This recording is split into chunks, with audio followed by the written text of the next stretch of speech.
My name is Emily Carter. I am 34 years old. And for most of my life, my family knew me by only one sentence. Emily is still struggling. She does small cleaning jobs. That was the story my parents told everyone. Neighbors, relatives, family friends, even strangers they met for the first time. They had a version of me that made them feel comfortable. A version where my brother was the success story, and I was the disappointment. But what they didn't know was that the woman they called a failure had built something they never imagined. A company. A team of hundreds of people. A business worth millions. And the truth was finally going to come out at my brother's wedding. A wedding where my own parents would introduce me as someone they were embarrassed to claim. But before I tell you what happened that night, you need to understand how we got there. Because the wedding was only the explosion. The fire had been burning for years. I grew up in a small town called Briarwood, Ohio. A place where everyone knew everyone's business. People knew when your car broke down. They knew when your neighbor painted their house. And they definitely knew when someone in town wasn't living up to expectations. My father, Richard Carter, worked at the same bank for almost 35 years. He was respected, responsible, the kind of man who believed a person's worth came from a stable career and a good reputation. My mother, Linda, was the same way. She cared deeply about appearances. She wanted our family to look perfect from the outside. And in her eyes, my older brother Daniel was the perfect child. Daniel was 4 years older than me. He was everything my parents wanted to show the world. Good grades, a prestigious university, a corporate job, a nice apartment. Every family gathering was the same. My mother would smile proudly and say, "Daniel just got promoted. Daniel is working with important clients. Daniel is doing so well." Everyone would congratulate him, and then someone would ask about me. That was when my mother's smile changed. "Oh, Emily?" She would laugh softly. "She's doing her own thing." That phrase always meant the same thing. They didn't want to explain. They didn't want people asking questions, because the truth didn't fit the image they created. After college, I had a business degree. I wasn't lost. I wasn't lazy. I had a dream. I wanted to build a professional cleaning company. Not just cleaning houses. I wanted to create a company that treated cleaning professionals with respect. A company where employees weren't invisible. Where people doing difficult work were appreciated. At 23 years old, I spent months creating a business plan. I studied the market. I calculated expenses. I researched competitors. I even created a 5-year growth strategy. I was excited. I thought my parents would finally be proud. One evening, I sat with them at the kitchen table. I placed my folder in front of my mother. "I want to start my own company," I said. She opened the folder, looked at the title, then closed it. "Cleaning?" Just one word. But the disappointment in her voice said everything. "Yes," I replied. "A professional cleaning company." My mother stared at me. Then she laughed. Not loudly. Not cruelly. Almost like she felt sorry for me. "Emily, you went to college for this." I felt my face get warm. I went to college to learn how to build something. My father walked into the kitchen. He heard enough. A business. Cleaning. He shook his head. "Why would you choose this when you could get a real job?" That sentence stayed with me. A real job. As if the work I wanted to do wasn't real. As if the people who cleaned hospitals, schools, and offices didn't matter. That night changed everything. I realized I wasn't going to get their approval. So I stopped waiting for it. I packed my things. I moved 3 hours away. I rented a tiny apartment. The kind where the heater made strange noises at night. The kind where I counted every dollar before buying groceries. I bought an old used van. The paint was faded. The engine made a strange sound. But it was mine, and that van became the beginning of everything. My first client was a small dental office. They paid me $300 a week. I cleaned the entire place myself, every morning at 5 a.m. Before the employees arrived. Before the city woke up, I remember standing there one morning, holding a mop, looking around the empty office, and thinking, one day, this will become something bigger. People laughed when they heard about my work. Some said, "You have a college degree and you're cleaning offices." I smiled. Because they saw a mop. I saw a foundation. 6 months later, I had 5 clients. 1 year later, I hired my first employee. Her name was Maria. She was a single mother who needed steady work. On her first day, she arrived 20 minutes early. She apologized. "I hope I'm not too early." I laughed. Early is never a problem. Maria became more than an employee. She became family. Years later, she would become one of my company's managers. While my company grew, my relationship with my parents stayed the same. Every few weeks, I called home. My mother always asked the same question. "Are you still doing that cleaning thing?" I would answer, "Yes, Mom." "The company is growing." Then she would change the subject. "Daniel just received another bonus. Daniel's boss really likes him. Daniel is going places." I stopped telling her about my life. Not because I wasn't proud. Because I was tired of watching my happiness disappear the moment I shared it. By the 3rd year, everything changed. I signed my first major contract. A large office building wanted my company to handle their cleaning services. The contract was worth hundreds of thousands of dollars. I couldn't believe it. I sat in my office after signing the papers. A small office. A second-hand desk. A computer that barely worked. But I felt like the richest person alive. I called my mother. "Mom, I signed a huge contract today." There was silence. Then she asked, "So how many people are you sending to clean?" I paused. 27 employees. "Oh, another pause? That's nice." That was it. No excitement. No congratulations. Just another reminder. They didn't see the company. They only saw cleaning. Over the next few years, I built everything myself. My company expanded. 5 states, then 8, then 12. We worked with hospitals, universities, and major corporations. I created training programs for employees. I helped people build careers. People who were once ignored became supervisors and managers. By 34 years old, I had more than 400 employees. But my parents still introduced me the same way. "Emily does cleaning." They never searched my company online. They never asked questions. They never wanted to know. Then came Daniel's wedding. The invitation surprised me. I hadn't been close with my family for years. But my grandmother, Rose Carter, called me. "Emily, please come." My grandmother was the only person in my family who believed in me from the beginning. So I agreed. I didn't know that night would change everything. The wedding was held at one of the most expensive hotels in the city. Beautiful decorations, hundreds of guests. Everyone was dressed perfectly. My mother was standing near the entrance, welcoming people. When she saw me, she smiled. But it wasn't a proud smile. It was the smile someone gives when they are worried about how you look. "You came," she said. "Of course." She looked at my simple dress. "You couldn't have dressed a little more formally." I smiled. "I'm comfortable." She didn't answer. During the reception, my mother introduced family members. "This is my son Daniel. He works for a major company." Everyone smiled. "He's doing very well." Then she turned to me. For a moment, I thought maybe this time would be different. Maybe after all these years, she would finally say something good. But instead she said, "And this is Emily." She looked around. Then laughed. "She does cleaning work." A few people smiled politely. Someone nodded. And I stood there silently. Because I had spent years trying to prove myself to people who had already decided who I was.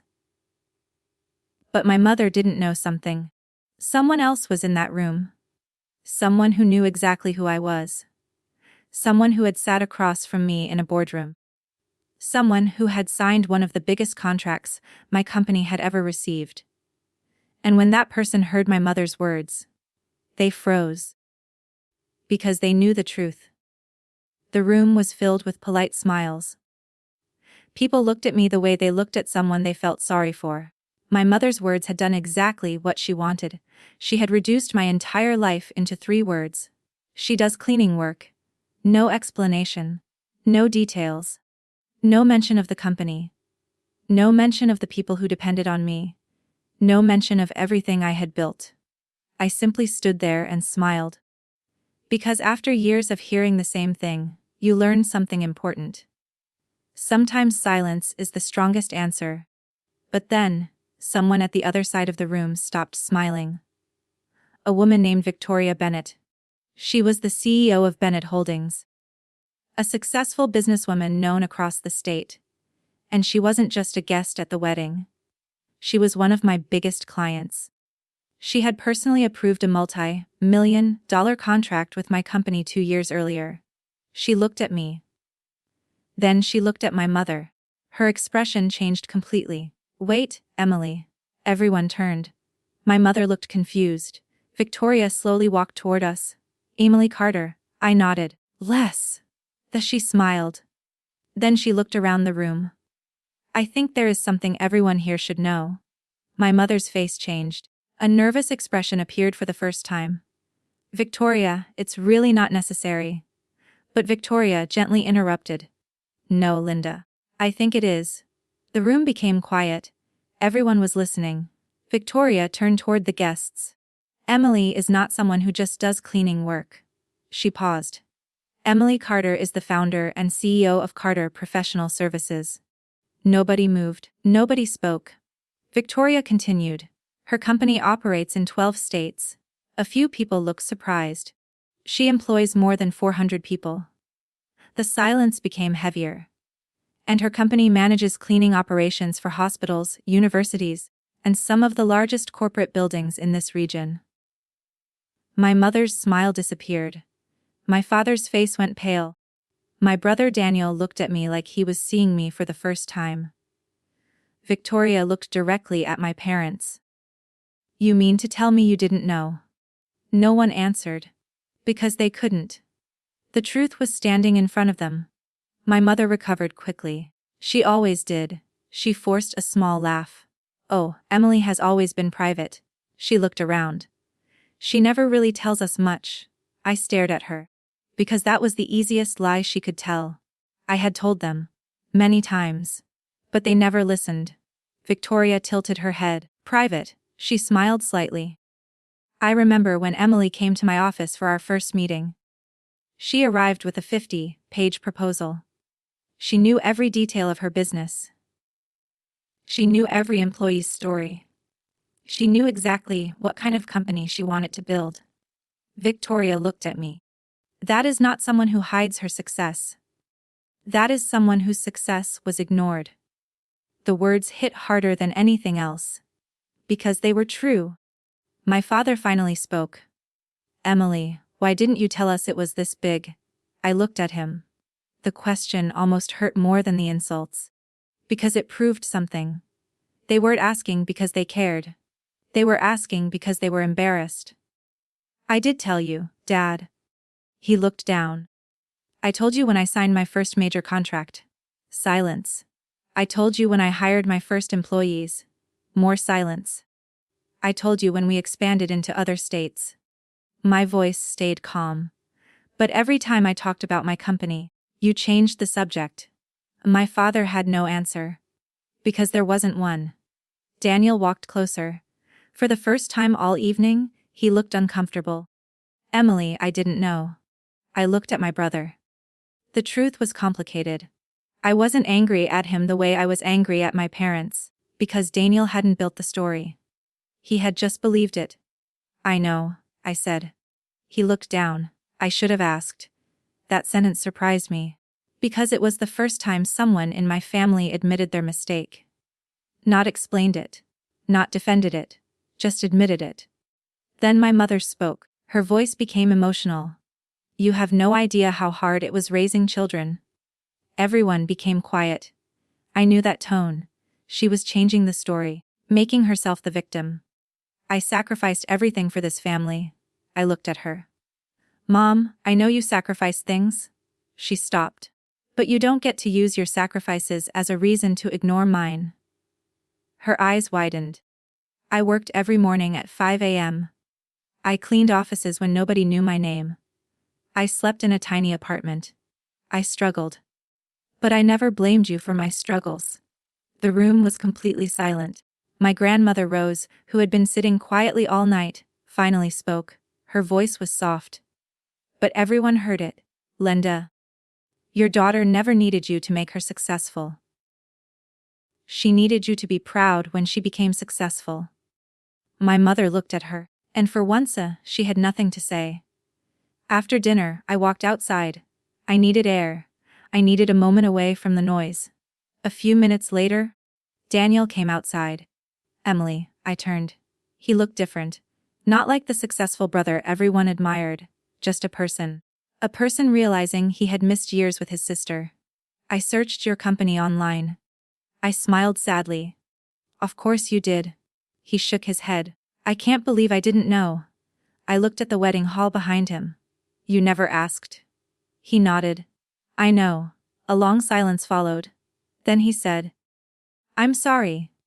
Two simple words. But they meant more than any excuse. Because for the first time, someone in my family wasn't trying to explain. They were trying to understand. 3 months after the wedding, my life looked different. Not because my company changed. Not because my success changed. But because I stopped trying to convince people who didn't want to see me. My relationship with Daniel slowly improved. We started talking again. Not every day. Not like nothing happened. But honestly, and sometimes honesty is where healing begins. My father eventually called me. It was a short conversation. He didn't apologize perfectly. Some people don't know how. But he said something I never expected. I should have listened.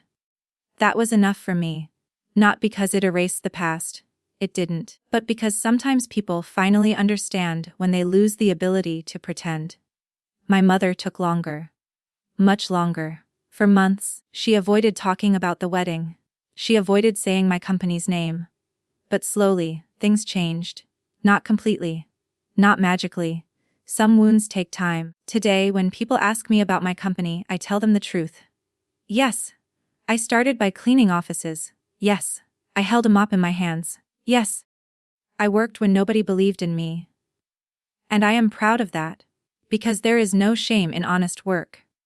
The shame belongs to people who look down on it. On my office desk, I still keep the first thing I ever bought for my company. A cheap notebook. Inside are my first plans. My first goals. My first dreams. On the first page, I wrote, one day, people will understand that this was never just cleaning. And they finally did. My parents introduced me as the daughter who only cleaned. They thought they were lowering my value. They didn't realize they were revealing their own misunderstanding. Because success is not always wearing a suit. Sometimes success is wearing a uniform. Sometimes success starts with a broom. Sometimes the person everyone ignores is the person who built everything. The lesson I learned is simple. Never let someone else's limited vision become the limit of your own life. The people who truly believe in you won't need proof. And the people who refuse to see you, even a million achievements may never be enough. So keep building. Keep growing. Keep believing. Because one day, the same people who underestimated you may have no choice but to see what you always knew. You were never ordinary. You were becoming unstoppable.